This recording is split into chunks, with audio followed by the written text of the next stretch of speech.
Hello friends, piece ಕಿಚನ್ಗೆ ತಮಗೆಲ್ಲರಿಗೂ ಸ್ವಾಗತ. ಇವತ್ತು ನಾನು ನಮ್ಮ ಉತ್ತರ ಕರ್ನಾಟಕದ ಕಡೆ ಸಂಜೆ ಮುಂದೆ ಚಹಾ ಜೊತೆ ಎಲ್ಲರೂ ಇಷ್ಟಪಡ್ತೀನೋ ಅಂತ ಸ್ನ್ಯಾಕ್ಸ್ ಅಂತಂದ್ರೆ ಅದು ಗಿರ್ಮಿಟ್. ಇದು ನಮ್ಮ ಉತ್ತರ ಕರ್ನಾಟಕದ ಸ್ಪೆಷಲ್ ರೆಸಿಪಿ. ಸೊ ಬರ್ರಿ ಹೆಂಗೆ ಮಾಡೋದು ಅಂತ ಹೇಳಿ ನೋಡೋಣಂತೆ. ಒಗ್ಗರಣೆಗೆ 1 ಟೀ ಸ್ಪೂನ್ ಅಷ್ಟು ಎಣ್ಣೆ ಹಾಕಿ, ಎಣ್ಣೆ ಕಾದ್ಮೇಲೆ ಸ್ವಲ್ಪ ಸಾಸಿವೆ, ಸ್ವಲ್ಪ ಜೀರಿಗೆ, ಆಮೇಲೆ ಸ್ವಲ್ಪ ಕರಿಬೇವು, ಖಾರಕ್ಕೆ ಎಷ್ಟು ಬೇಕೋ ಅಷ್ಟು ಹಸಿಮೆಣಸಿನ್ಕಾಯಿ ಮತ್ತು ಒಂದೆರಡು ಸಣ್ಣಗೆ ಹೆಚ್ಚಿರೋ ಉಳ್ಳಾಗಡ್ಡಿ ಹಾಕಿ 1-2 ನಿಮಿಷ ಉಳ್ಳಾಗಡ್ಡಿ ಸ್ವಲ್ಪ ಫ್ರೈ ಆಗೋ ಮಟ್ಟ ಚಲೋ ತಂಗಿ ಈ ರೀತಿ ಕೈ ಆಡಿಸಿ, ಆಮೇಲೆ ರುಚಿಗೆ ತಕ್ಕಷ್ಟು ಉಪ್ಪು, ಒಂದು ಸ್ವಲ್ಪ ಅರಿಶಿಣದ ಪುಡಿ ಹಾಕಿ ಮತ್ತು 1 ಟೀ ಸ್ಪೂನ್ ಅಷ್ಟು ಹುಣಸೆ ಹಣ್ಣಿನ ರಸ, ಹುಳಿಗೆ ತಕ್ಕಷ್ಟು ಸ್ವಲ್ಪ ಬೆಲ್ಲ ಹಾಕಿ 1-2 ನಿಮಿಷ ಈ ರೀತಿ ಹುಳಿ ಮತ್ತು ಬೆಲ್ಲ ಚಲೋ ತಂಗಿ ಮಿಕ್ಸ್ ಆಗೋ ಮಟ್ಟ ಫ್ರೈ ಮಾಡಬೇಕು. ಆಮೇಲೆ 1-2 ಟೀ ಸ್ಪೂನ್ ಅಷ್ಟು ಪುಟಾಣಿ ಹಿಟ್ಟು ಹಾಕಿ ಇನ್ನು ಚಲೋ ತಂಗಿ ಈ ರೀತಿ ಮಿಕ್ಸ್ ಮಾಡಿದರೆ ನಮ್ಮದು ಗಿರ್ಮಿಟ್ಟಿದ್ದ ಒಗ್ಗರಣೆ ರೆಡಿ ಆಯ್ತು.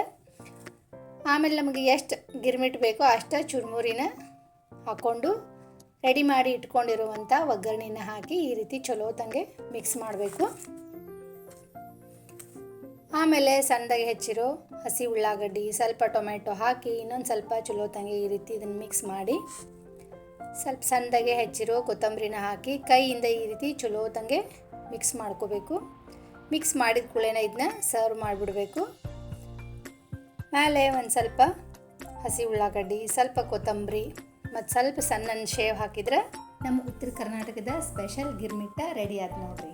ಇದನ್ನು ಸಂಜೆ ಮುಂದೆ ಚಹಾ ಜೊತೆ ಖಾರ ಹುಳಿ ಹುಳಿ ಆಗಿರೋ ಈ ಗಿರ್ಮಿಟ್ ರೆಸಿಪಿನ ನೀವು ಒಂದು ಟ್ರೈ ಮಾಡಿರಿ. ಹೆಂಗೆ ಅನ್ನಿಸ್ತು ಅಂತ ನಂಗೆ ಕಮೆಂಟ್ ಮಾಡಿ ತಿಳಿಸ್ರಿ. ಈ ವಿಡಿಯೋ ಇಷ್ಟ ಆಗಿದ್ರೆ ಲೈಕ್ ಮಾಡಿರಿ, ಶೇರ್ ಮಾಡಿರಿ. ಇನ್ನಷ್ಟು ಹೆಚ್ಚಿನ ರೆಸಿಪಿಗಳಿಗಾಗಿ ಚಾನಲ್ನ ಸಬ್ಸ್ಕ್ರೈಬ್ ಮಾಡೋದನ್ನು ಮಾತ್ರ ಮರಿಬೇಡ್ರಿ. Thank you.